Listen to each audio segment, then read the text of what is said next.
सम्पूर्णमा हार्दिक नमन।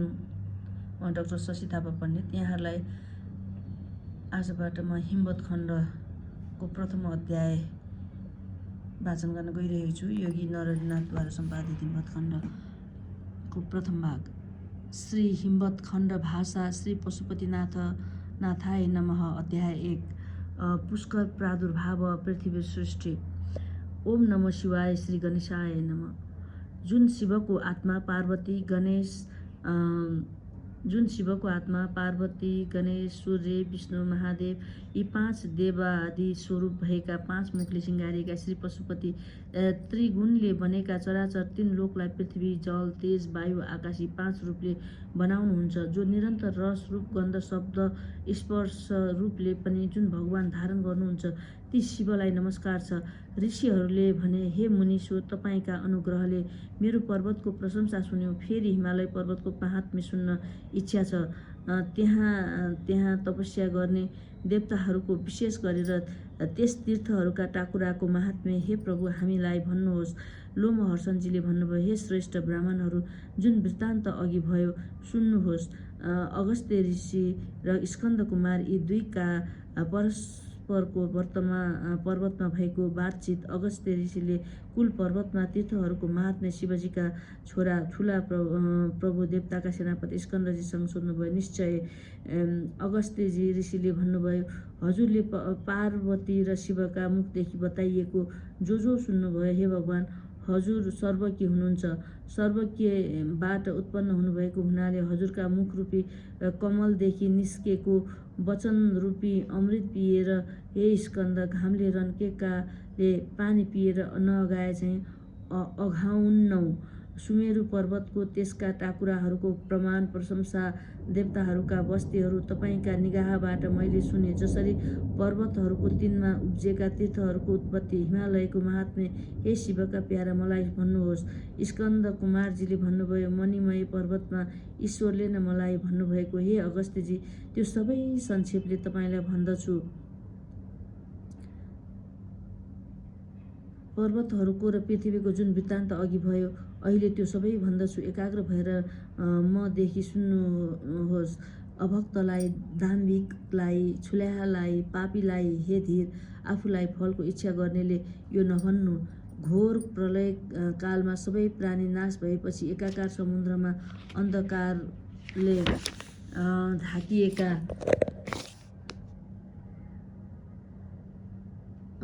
ढाकिएका जलमा सुतेका अकेला नारायण हुनुहुन्थ्यो। सबै लोक, चन्द्र, सूर्य, नक्षत्रहरूलाई संहार गरेर जलले आफूलाई ढाकेर व्यापक रूपमा परमेश्वर एक्लै धेरैसम्म सुत्नुभयो। हे मुनि, अव्यक्त शरीर भएका, तेजमय शरीर भएका विष्णु ब्रह्मा नाश भएपछि कल्पसम्म धेरै काल सुत्नुहुन्छ। नजरमा महामाया हुनुहुन्थ्यो। मायाले शरीर ढाक्नु भएको थियो। ब्रह्माण्डमा ज्योतिको समूह थियो। त्यसदेखि पर ईश्वर रहनुभएको थियो। हे अगस्त्य, ब्रह्माका कल्पान्तकमा 10 दिशा अन्धकारले ढाकेको तिनका नाभिकमा उत्पन्न भएको 1000 पात भएको कमलमा त्यसका बीचमा लोकको अनुग्रह गर्ने ब्रह्माले जप्नुभयो, निरन्तर ध्यान गर्नुभयो। योग्य भएका शिवलाई हृदयमा चिन्तन गरेर त्यहाँ पछि हे ऋषि, भगवान नारायणले कानको कानग्योजी कान्छी औँलाले झिकेर पानीमा हाल्नुभयो। त्यहाँ पछि त्यसदेखि पानीमा भयङ्कर दैत्य उत्पन्न भए मधु र कैटभ नाम भएका पानीका बीचमा बसे। हे मुनि, तीखा धारा भएका कानको मैलाबाट पैदा भएका ती 2 दैत्य दिव्य 10,000 वर्षपछि बढ्दै गए र रिसाउँदै गए। त्यो सुनेर मलबाट पैदा भएका मधु कैटभ तिनका अगल बगलमा घुम्न लागे।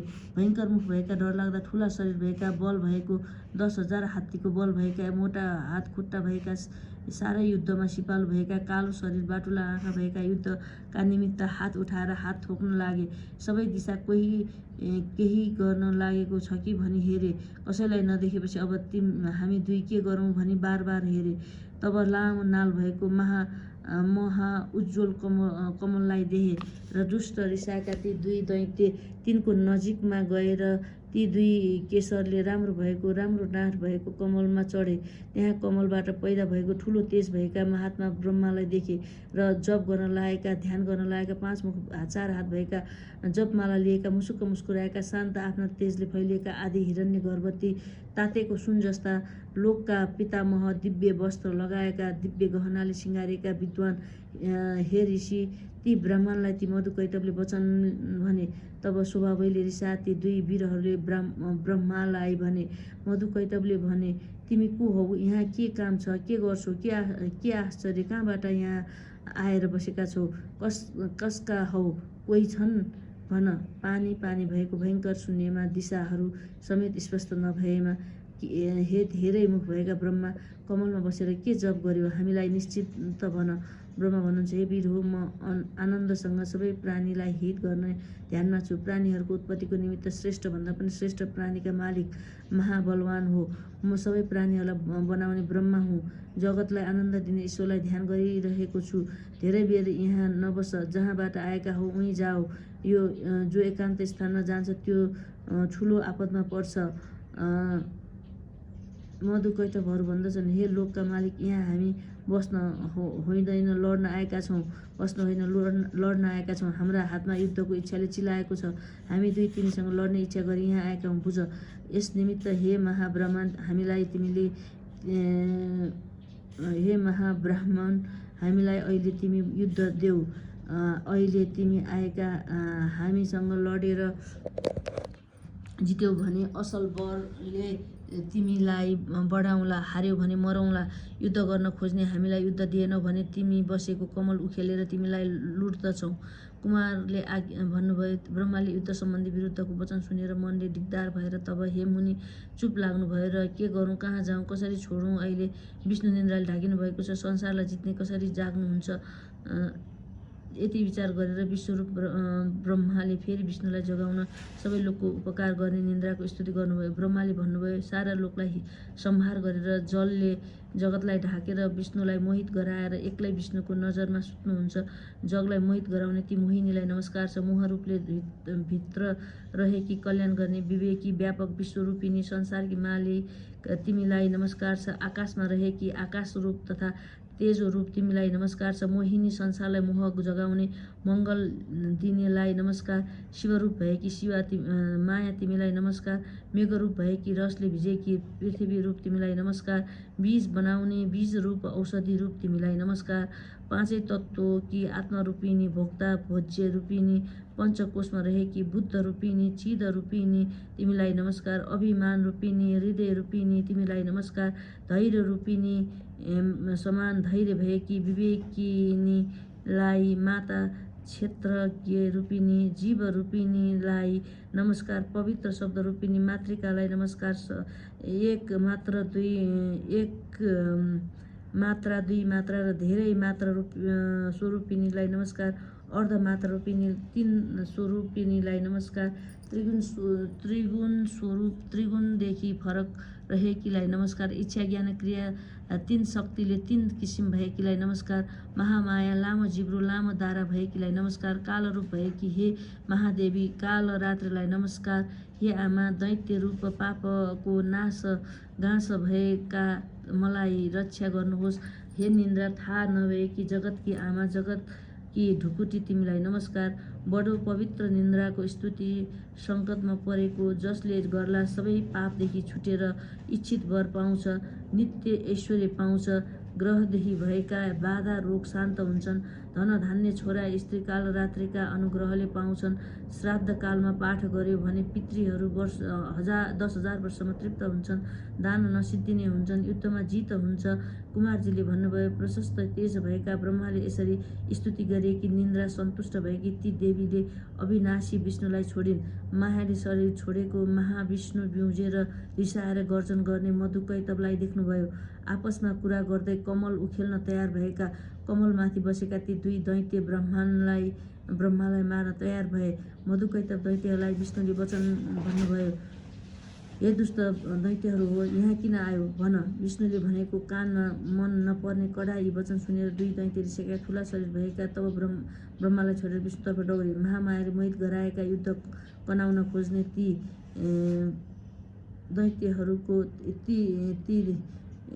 तिनीहरू सबै प्राणीलाई डर गराउने ठुलो युद्ध भयो र परस्परमा थप्पड र मुड्कीले हान्न लागे। हे अगस्त्यजी तब पानीका बीचमा कुस्ती खेल्न थाले। 5,000 दिव्य वर्षसम्म रोमाञ्च गराउने युद्ध गरेर तब विष्णुले यो वचन भन्नुभयो, ए दैत्य, तिमीहरू अनेक युद्धमा पराक्रमले युद्धमा सिपालु रहेका छौ। म तिमीहरूदेखि खुसी भएँ। आज तिमीहरू जे इच्छा गर्छौ सोही वर दिन्छु। मलाई सबै थोक दिन सक्ने ठानेर तिमीहरू वर माग। मधुकैटभले भने, हे महाबाहु, हामी दैत्यहरू तिमीहरूसँग कसरी मागौँ? हामी तिमीहरूलाई वर दिन्छौँ, हामीसँग तिमीले माग। कुमारजीले भन्नुभयो, विष्णुले यी वचन सुनेर सबै प्राणीको कल्याणका निमित्त यी दुई को मरण माग्नुभयो। यदि मलाई वर दिन्छौ भने सबै लोकको उपकार गर्ने तिमी दुईको मरण माग्दछु। मलाई निश्चय साथ देऊ। मधुकैटभले भने, हे विष्णु, हुन्छ, यसै होस्। जे भन्छौ त्यो त्यसै होस्। आकाशमा र जलमा मार्न पाउन्नौ, थलमा मार। कुमारले भन्नुभयो, यस्तै होस् भनी कबुल गर्नुभयो र प्राणीको कल्याण गर्ने भगवानले समातेर तिघ्रामा राखेर चक्रले ती दुई जनालाई मार्नुभयो। दुवै योजन विस्तार भएका ठुला शरीर भएका धेरै योजन विस्तार भएका ठुलो शरीर भएकालाई यसरी मारेर चक्रले शरीर काटेर तिनको मासु जलमा हाल्नुभयो। तब तिनको मासु र बोसोले पानी ढाकेर त्यहाँदेखि पृथ्वी बनिन्।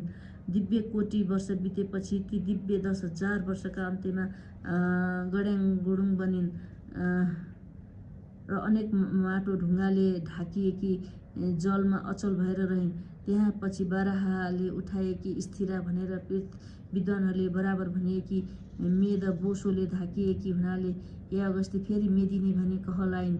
इति श्री स्कन्द पुराणको हिम्मत खण्डको पहिलो अध्याय पुष्कर प्रादुर्भाव सकियो। धन्यवाद।